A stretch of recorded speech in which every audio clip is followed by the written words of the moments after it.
சேலம் மாவட்டம் ஓமலூர் அருகே வீட்டிற்கு வெளியே உறங்கிய நபரிடம் 8 சவரன் செயினை ரவுடி கும்பல் நோட்டமிட்டு பறித்துச் சென்றது அதிர்ச்சியை ஏற்படுத்தியுள்ளது.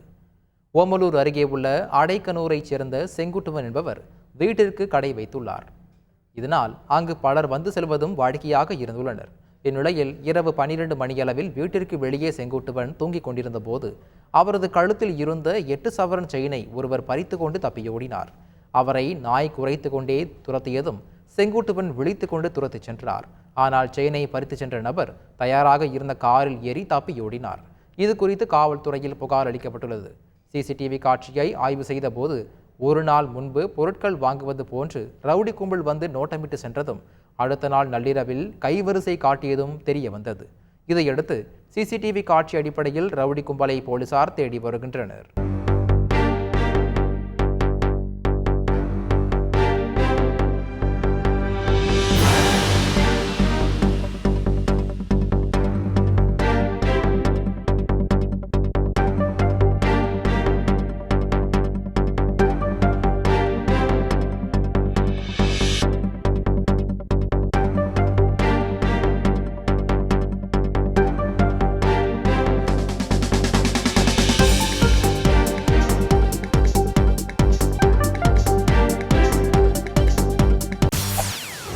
செய்திகளை உடனுக்குடன் தெரிந்து கொள்ள உடனே சப்ஸ்கிரைப் பண்ணுங்க.